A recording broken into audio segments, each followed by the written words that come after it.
really let go and let God. I told God, hey, you're in full control. I'm in the back seat. You're the driver. I don't even want to be the passenger because I don't want to say, hey, we're going. I don't want to say nothing.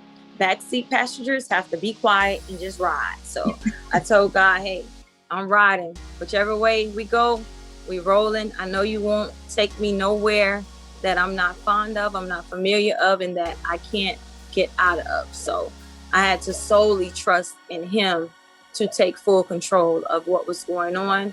So once I put it in God's hand, my daily activity was getting up, doing some yoga, freeing the mind, freeing the body, go out, get some sunlight, taking some walks, reading more. And it was a lot of disconnecting from social media, disconnecting from the news, disconnecting from anybody that was, just wanted to keep you in a hoopla of worrying about what was next, because no one knows the day, the time, or the hour of what the next recurring event is going to be. So we all just have to keep ourselves in a positive state and mind that, God is in total control and he will not leave us nor forsake us. So that is where my mind had to be. And that's the place that I took myself, that God is in control. He will not put no more on us that we can't bear. Amen. And I just had to fully believe in that, walk in that, lay in it, rest in it. And that's just where I was at. So I had to let God take control. Wonderful. That is wonderful. And it makes me think of that expression. It sounds cliche, but it's so true. You are what you eat. So literally, whatever we're putting in our mind, whatever we're germinating, those thoughts are going to come out. If you plant an apple tree, that's what's going to come out the ground. You can't expect oranges. So we have to keep feeding that positivity. And, we really commend you for changing the channel. You had to go from a place that was dark, like you said, a lot of what was being pushed on the news and social media, and you had to change the channel to something that was going to keep you motivated. So yes. Looking to the higher power, looking to what you knew, that everything would be okay. And if you don't have that firmly set in mind, then the stress is going to pull you in. Yes. So it speaks to your mental power as well. That's great. Yes. And I had to learn that, though. That's not something that I always had. Mm-hmm. That's watching a lot of motivational speeches, watching a lot of sermons in the morning, and just learning that you are totally in control of what you think. And anytime I catch myself going down and having that dark moment, I have to make sure I shift out of it and, think of positive things, bring myself back to the center that everything is okay and everything is going to be okay. So I definitely had to learn. I'm so glad you mentioned that, because we're not born with automatically knowing that that is key.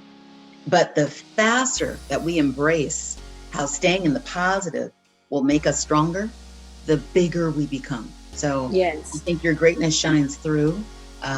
It's inevitable. We're going to have those moments, those dark thoughts, the doubts, the fear. It's part of being human. Yes. But then there's a matter of making ourselves superhuman. How do you step outside of anything that's a limit? How do you get outside of the box when most people keep themselves in? Because it's comfortable, because we're creatures of habit. So really, and for all our viewers, a quick shout out.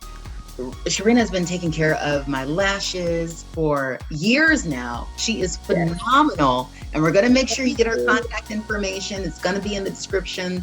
But, what's even more inspiring for me is every time we have these deep conversations. So she's there to give you food for thought. You leave feeling beautiful and just ready to face the world. So everything she's speaking today is coming from the heart. Let's talk a little bit about the sign behind you, Village Freedge. Tell us more about what that is, how it's your focus right now, and how it came to be. How was the thought even born for you? Village Freedge, it started as just a thought. I was home. I was watching YouTube, what I do all the time when I'm trying to brush up on my skills, learn new techniques, just making sure I stay in the loop. And the next thing that came up in the upcoming videos is that community refrigerator. I'm like, what the freak is a community refrigerator? So I watched the next video and it explained what it was. And I was like, wow, like, we really could use that here in Miami. I was like, it's so many people that are going without food. And that was right around the time when the pandemic hit a lot of homes. And like I said, I used to sit here watching the news and just thinking of moms like that couldn't feed their kids because they're losing their job. I don't know why God made me such an imp that I could just feel and I just cry for things that I'm not even a part of. Yeah. But I sat here and I cried, you know, just thinking about those moms like, oh my God, where are they getting food from? These children are home from school. You know, people are having trouble keeping their food assistance on because, you know, the food assistance people weren't in office, so they were having a hard time getting in contact with people. People are having issues with receiving their monthly Social Security checks. It was just a list of things I'm here crying about, like, oh God, what could I do to help? And it's like that night, the community refrigerator came up on YouTube, and I'm like, that's what I'm going to do.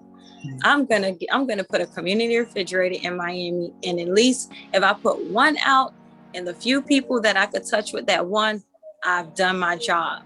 So I kept thinking of ways to try to make it happen, and it's like I wrestled day and night. As mentioned, I'm running Village Freedge, so that's like my baby. So I can't trust anybody to just, you know, be there while I'm away. So I had to, until I build up those volunteers to take care of it, I have to solely, you know, kind of be there and be the muscle until God sends the right people.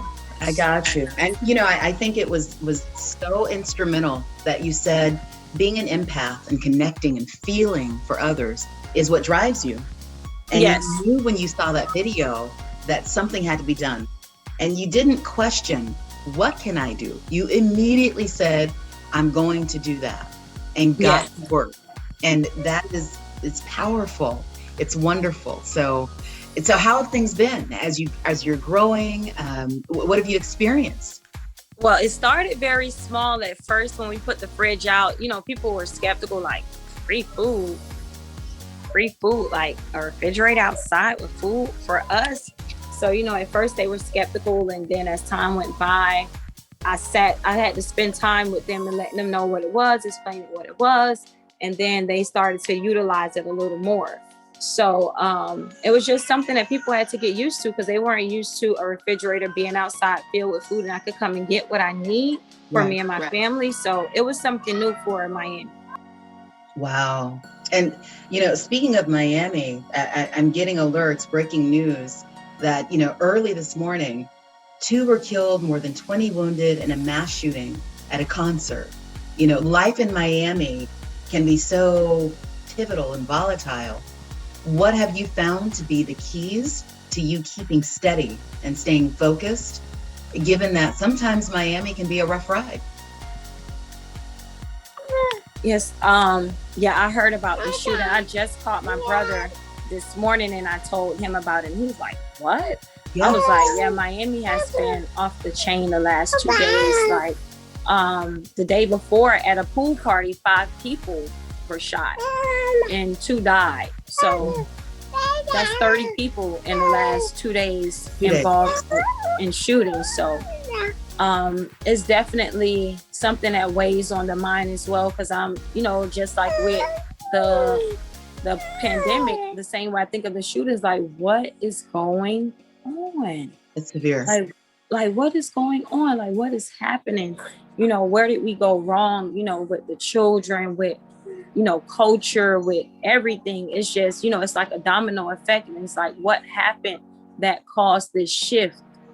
Because it's definitely a shift in energy, because energy is first. True. And then everything else follows. So it's definitely a shift in energy in the world that has taken a big effect on everything. Okay. So it's definitely, like I said, being an imp, it's definitely hard to watch it happen. It's hard hearing about it. And just being that the world is so big, it's like, what could you really do? It's only so much. You're one person. The world is filled with so many people, but I'm just focused, and I just told God, you know, I'm just doing my little piece and my little part. And as people, the more people come together, we could cover more areas and more people. And I just been asking him to send people with like minds and like hearts, that feel how I feel about, just changing the energy of the world. Because it's definitely, for one, people not caring about each other. It's a lack of love. It's a lack of unity. It's a lack of so much. It's a lot of division for such small things and petty things. As far as like culture and religion and so many things just have us all ripped apart and going in so many different directions. And it's like, where can we find that space to unify again? And that's thought of the fridge as a space to unify, not only with cultures, but between our Black and brown communities. We have to unify with each other first, so that other people can respect us as a whole, because we rip each other apart with being Jamaican, Haitian, Afro-Latina and all these things. And it's like, when other cultures and people look at us at our skin, they see one thing. They don't care what we identify as.